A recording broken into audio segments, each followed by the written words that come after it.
Hello, Meoni here, and welcome back to another lore book reading. This is from the Encyclopedia Eorzea Volume 2, continuing our look at this glorious book then, full of lore, side stories, and practical information that you wouldn't know alternatively if you were just playing the game. So this time around, we're looking at Eastern culture and technology. This is something we've not looked at before, and specifically, it's quite interesting to me because I've been playing through a lot of the Realm Reborn cutscenes for getting footage for other videos you might have seen on the channel. And yeah, it's been quite interesting, a bit of a nostalgia trip. And certainly there are elements to do with the technology in particular we're talking about today that are definitely brought up that I completely forgot along the way, and it gives it a little bit more credence. It is a simple fact that different lands give rise to different cultures and different technologies. But when civilizations meet, ideas are exchanged and cultures spread beyond the crucible of their conception.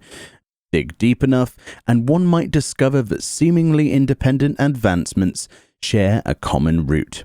Aetherytes and Ten Konto.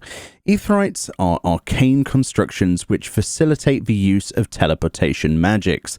The vast majority of Aetherytes operating in Eorzea today were built by Sharlayan artisans, wherein the Ten Konto of the Far East were built by the Onishishu, a collective of skilled craftsmen. For all intents and purposes, a Ten Konto functions in almost the exact same fashion as an Eorzean Aetheryte. Professor Helblonawin, yes, that's her name, a teacher of teleportation sorcery at the Studium in Sharlayan, attempts to answer the question of how two cultures separated by the vastness of the ocean managed to invent such similar contrivances.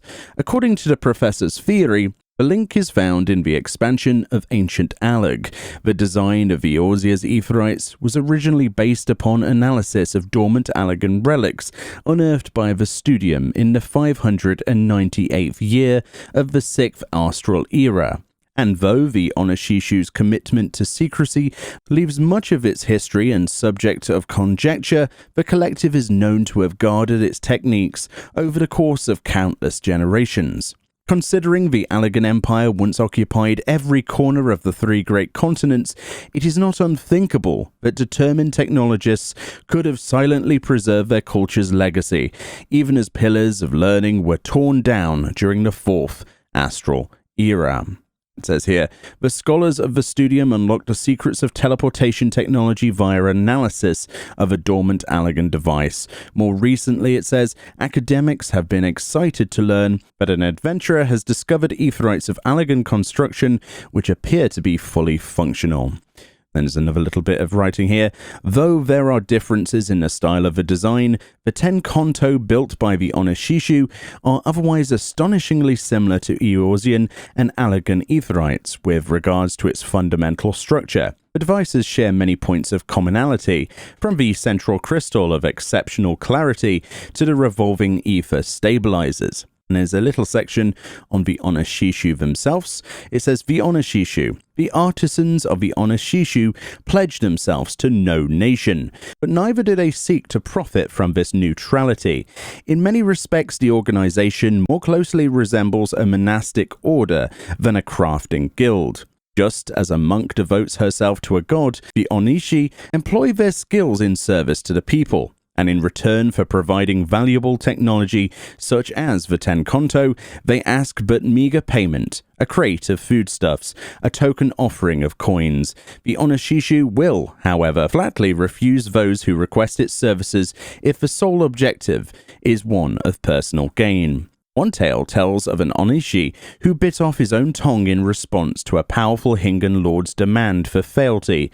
Even in the face of armed threats, history has proven the artisan's willingness to accept death rather than surrender their long-preserved secrets. It is this very reputation for fanaticism that has allowed the Onishishu to retain its uncompromising independence. And there we go. So basically, it all stems back from the Allagan Empire, which is what everybody imagined. But it's very interesting to see how, not only have Aetherytes spread from every corner of the world, but there's lots of other things culturally and, remnants of technology. It's very interesting to me to see how modern Eorzean life revolves very much around technology that is not unique to its landmass, and much of this is actually spread across the entirety of a planet based on an ancient civilization. It's very fascinating to think that many of the classes that perhaps exist in the Far East, for example, how many of those classes and abilities of manipulating ether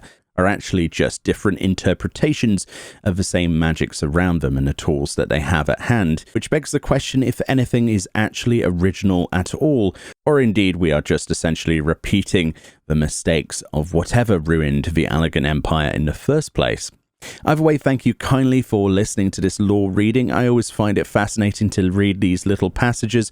Hopefully you do too. This is mostly for the benefit who don't have the Encyclopedia Eorzea. These books are often sold out everywhere, and their stock isn't that great. I believe they might be currently in stock with Volume 2, but I still prefer reading these out to you as well. So thank you all kindly for watching. Let me know what you think about this particular article below, what you'd like to see next from the Encyclopedia Eorzea or the other official lore sources we have available to us as a consumer, and I might just do that next. Thank you kindly for watching, and I'll see you all next time.